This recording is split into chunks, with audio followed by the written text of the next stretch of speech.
Hello, this is Frank E. Leggett, the fifth of I.T.B. Break the Cycle.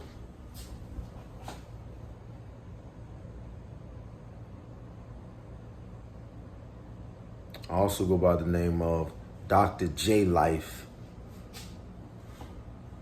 Dr. J Life of the Lifesavers Academy and Universities under the umbrella of the Growing Seeds, the Slumdog Havillionaire Growing Seeds, or the Hollywood Studios.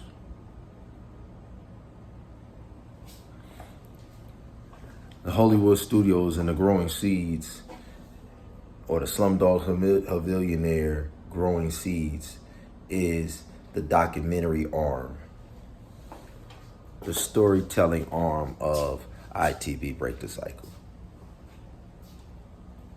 So I'm gonna do a home walkthrough. I'm walking through a home to send out the invitation to anyone in any place where our Adonai Community Resource and Adonai Community Mission, number 1, here in Orlando, Florida, number 2, Trenton, New Jersey, number 3, Richmond, Virginia, number 4, a city, neighborhood near you. Anywhere we're Adonai Community Mission number 1 headquarters. I'm talking about the headquarters, where we have ongoing career fairs, where we're hiring, where we're offering jobs, where we are interviewing individuals to help us and assist us grow, build our health clinics. Break the Cycle is not about managing illness. Break the cycle, just like procreation, just like the creator during procreation. The creator put in some things in place that would prevent illness, eliminate illness, and would only cause wellness, health, prosperity, and abundant life. I came that you might have life and had it abundantly. So we call it the have lifestyle. Have is also the beginning of Havillionaire. This is the land in the Bible where God said, to the west of the Garden of Eden is the good land of Havilah, where there's the good gold of Havilah. The have lifestyle that he said, I came that you might have life. He's talking about the golden child of Havilah lifestyle. Come exchange with me gold tried in the fire. The only 100% pure gold that exists. We own it because we're still in the exchange process with the creator of the gold tried in the fire.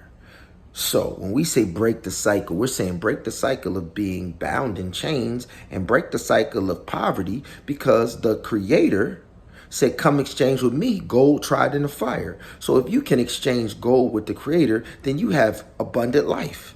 You have wealth. You can't be in an exchange with the creator and be impoverished. That's an oxymoron. So break the cycle and Adonai Community Mission is an invitation for you to return to the covenant of a have lifestyle. It's a lifestyle. It's a lifestyle. You can't take it from God. You can't serve two masters and get it from God. You have to be sold out in one direction, either the narrow way that leads to abundant have life or the broad way that leads to destruction.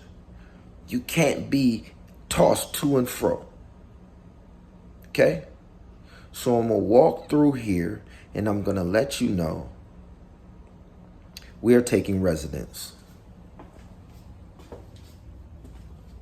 Break the cycle in Orlando, in Trenton.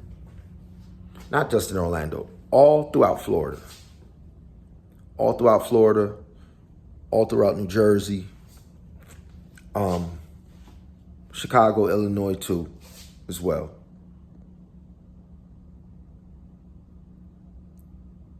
We're taking residence. I'm going to tell you the 4 categories we're taking residence.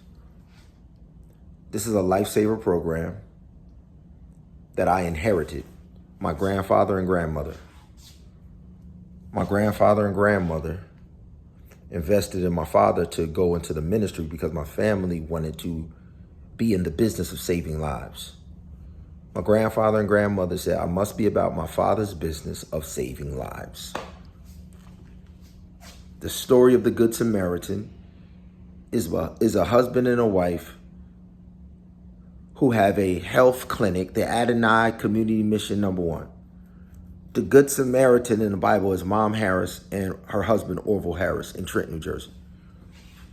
I just happen to have 20 or 30 of those husbands and wives in my family. Aunt Henrietta and Uncle Richard, Aunt Mary and Uncle William Mason,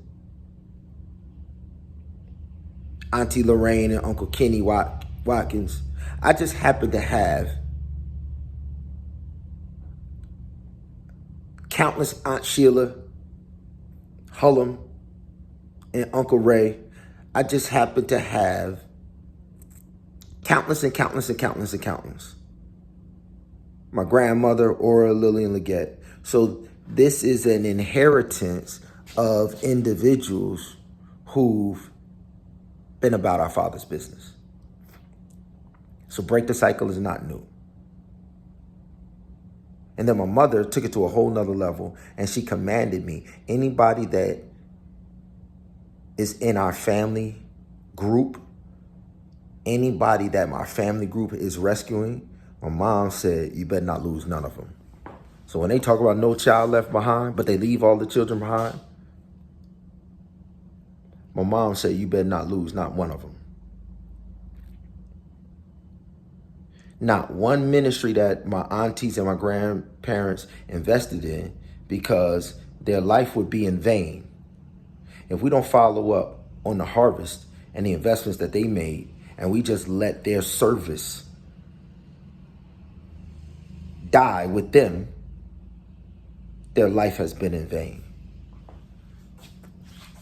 So to finish the race on what all of these great individuals who did this blueprint in my presence, so I know exactly how to save lives. So you have foster care, foster kids, kids in the Department of Children and Family Services, children in the Department of Children and Family Services, who when they turn 19, they age out of the Department of Children and Family Services. Meaning the Department of Children and Family Services provides housing and they feed them and all of that, because the federal government, all while they're from birth to 18 or 19, they pay them to do that. Apparently the federal government has said they're no longer going to pay. If a family doesn't adopt a foster kid and they turn 19, they won't get food stamps. They won't pay for them to continue staying in the houses. They won't. There's no more money. So then the Department of Children and Family Services cuts off ties with that 19-year-old. But if that 19-year-old doesn't have a job, if that 19-year-old is not mature enough because of the traumatic life that they lived. You have young people who been in a home with their own biological parents all their life, and at 19, they're not ready. They're not ready to go live on their own. So what we're telling the world, well, I don't care what your organization is, I don't care where you are or whatever. I'm here. Yes, sir. That's me.